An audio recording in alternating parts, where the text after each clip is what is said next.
Turkey does not want any of their warships passing through the Bosphorus. So these little warships are stuck here. Now that's not so bad, guys, because the crew, they can jump on a cheap flight from time to time and go home and see their loved ones. It's just the ships can't get home for now. Over to the right of us then, Destroyer 33.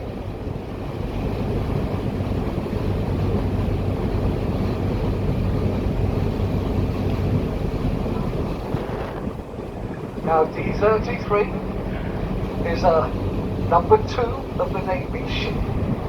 Oh guys, look, they've opened up the gate, they're going to pull that ship out, look. You see the tugboat over there? They've opened up the gateway. So I wonder if she's coming out this afternoon. She's not going anywhere yet. They will tow her to Liverpool where there's an identical ship, and then both of them will be towed to Canada, because they've both been bought by a Canadian company. They will refit them and they will rejoin NATO as supply ships. That is a Wave class tanker. They weren't big enough to look after our carriers. The carriers are looked after by the much bigger Tide class tankers.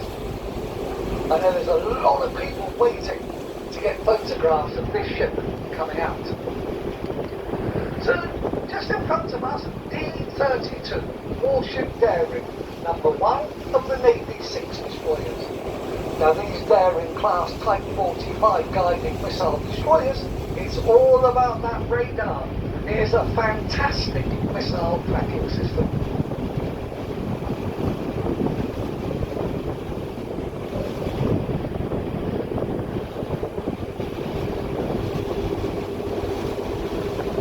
Now, as I'm talking to you, they are lifting the weapon systems back onto the Daring. She's just finished a 3-year-long, multi-million-pound super upgrade. New engines, new generators, new... Guys, everything on that ship is pretty much new. It takes 3 years to go through each of these ships, and it costs $3.5 million per ship. But coming into view behind her, the Defender. She's been here 2.5 years. So they want that ship back in service by December this year.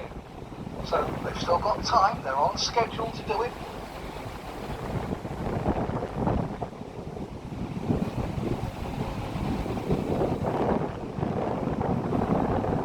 I've got to keep one step ahead because behind us a ship coming around that corner.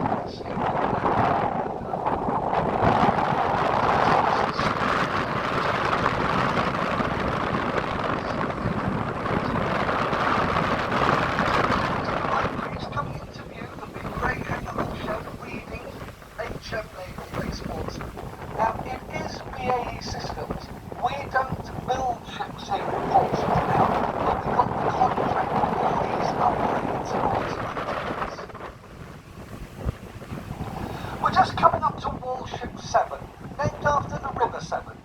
Now background there's another one called the Tyne, and the only one out at the moment is Mersey.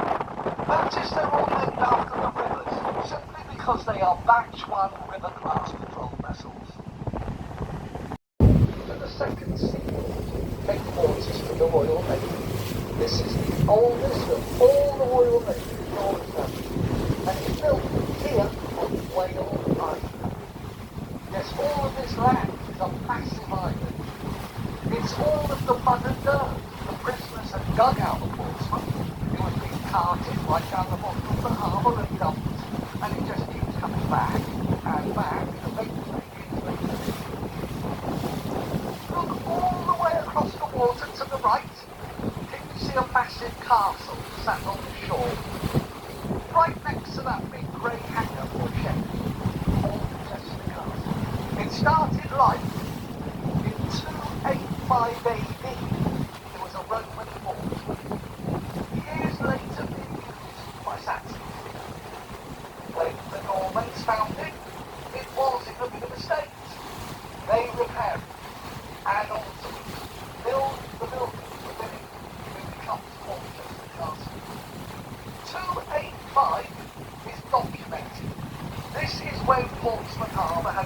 naval base.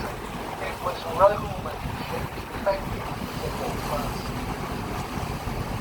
Now, as I'm talking to you, the tide is pouring in, remember? High tide is an hour and a half, 5 o'clock. Now, when that tide goes back out, the whole middle of William, 16 and a half miles, dries away into mud and sand, like it was this morning. And this is how deep a lot of Portsmouth was in the Persian time. You couldn't sail the wooden ships into Portsmouth, it wasn't. They were left hanging outside, and the deep water so I have a quick look to the island here, guys.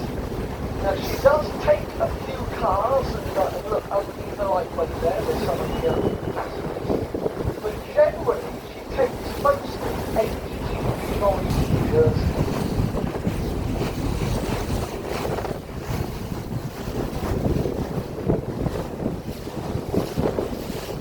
Look over to the right of us, guys, and there's 4 old frigates over there.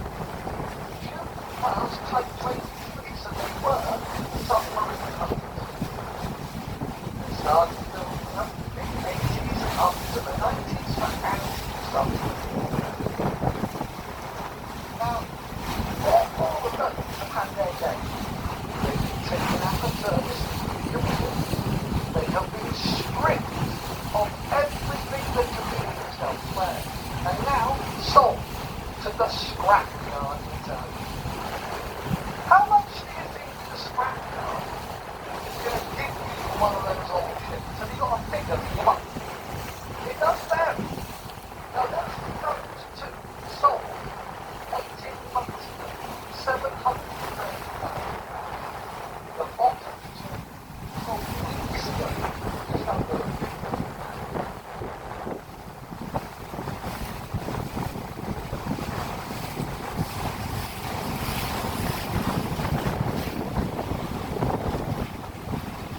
Set of grey cranes were just passing to the right of us. You see Umbar Harbour Ammunition Facility, or UCAM. This is where they take warships to load and unload ordnance, missiles, torpedo, that sort of thing, on an operation. It's the same thing where it's used and it's important. Keep looking over that right-hand side as I make my way further across the channel, right in front of you. Vegetation is Burrow Island. If you ask the local people, this is Bangor. And for a time, this is where they dumped the bodies of prisoners who died digging in the harbour, up on top, until it was totally overrun with black rats eating the corpses. The local people were terrified. They feared the return of the bodies.